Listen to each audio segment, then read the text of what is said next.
Alors, j'ai la mission de vous présenter en fait l'historique de création de la plateforme Climessence. Pour comprendre cet historique, en fait, il faut revenir sur l'histoire même de la création du réseau à force en 2018. Alors, je vais essayer de bien, voilà. Donc à cette époque, il restait pas mal de chemin à parcourir avant de pouvoir envisager de mettre en place des actions d'adaptation des forêts au changement climatique. Pourquoi? Tout simplement parce que, à ce moment-là, la priorité était surtout à la sensibilisation. Sensibilisation au changement climatique et à ses évolutions, sensibilisation aux impacts, sensibilisation à la nécessité de mettre en place des actions pour relever le défi auquel on était confronté. L'usage des données météo et des projections climatiques était assez peu répandu, en dehors du domaine de la recherche évidemment, et il n'existait pas beaucoup d'éléments pour accompagner à leur utilisation et à leur interprétation. En revanche, il existait quelques cartes d'évolution de la répartition des espèces, intégrant les évolutions du climat, et qui avaient été publiées dans le cadre d'un projet qui s'appelle Carbophore.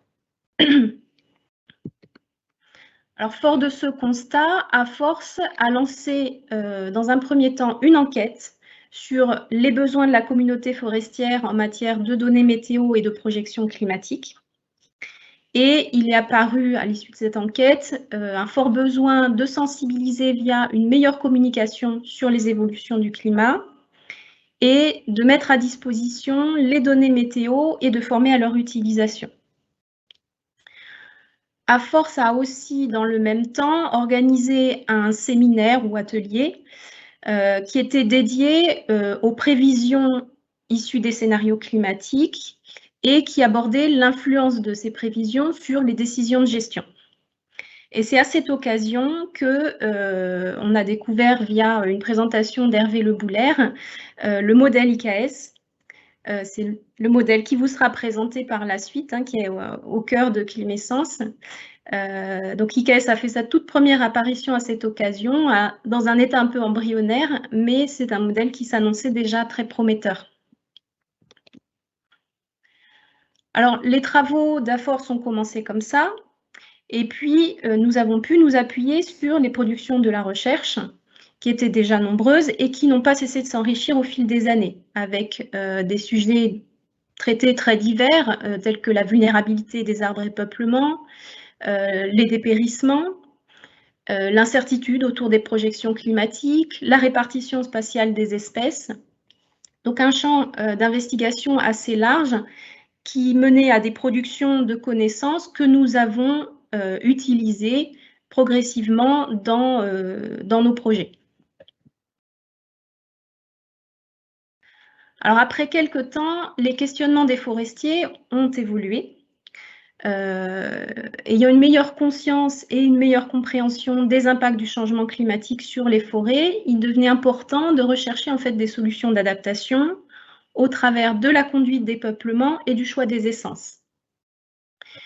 La nécessité de mieux connaître les essences s'est du coup vite fait ressentir, avec un enjeu fort qui était de favoriser des essences en capacité de croître dans le climat actuel, mais aussi dans un climat futur imparfaitement connu.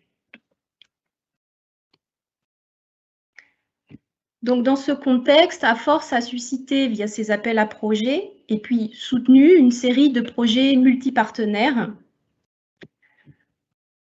Ces projets se sont alimentés progressivement et méthodiquement jusqu'à aboutir au produit qu'on vous présente aujourd'hui, qui est Climessence.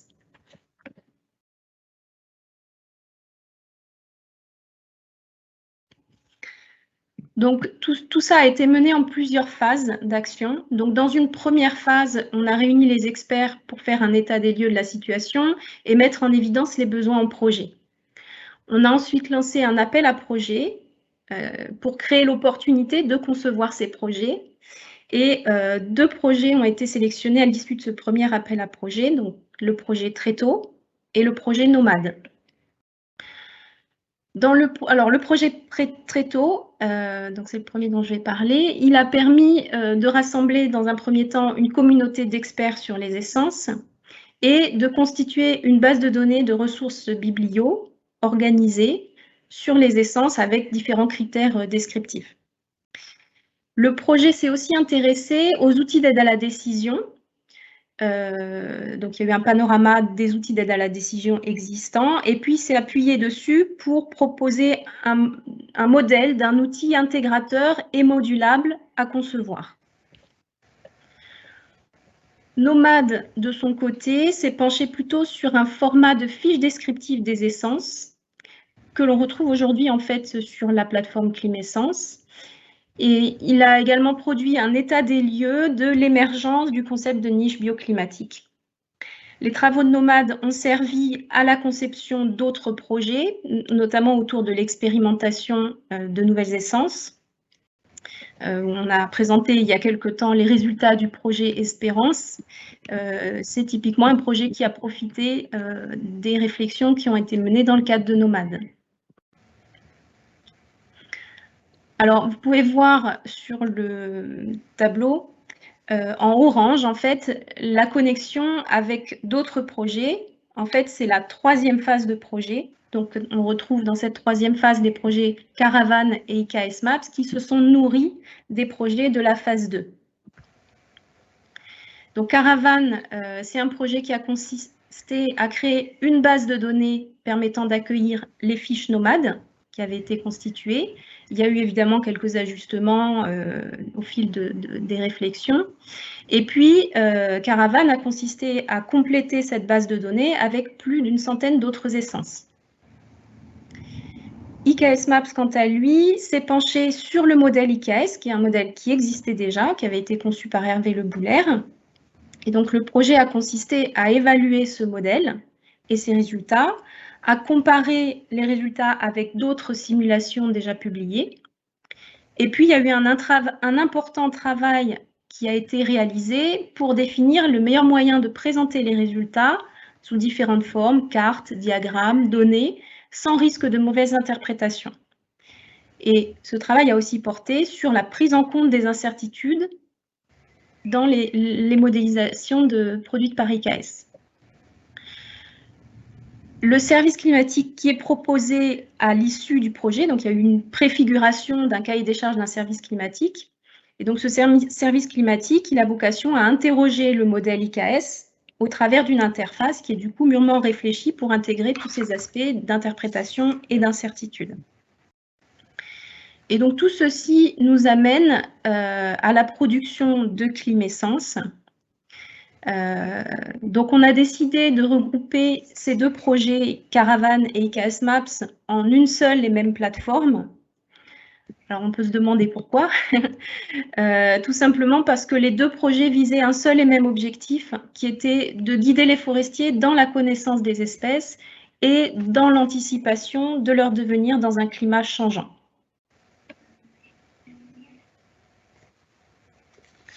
Alors, Climessence, c'est une plateforme qui regroupe une multitude de modules.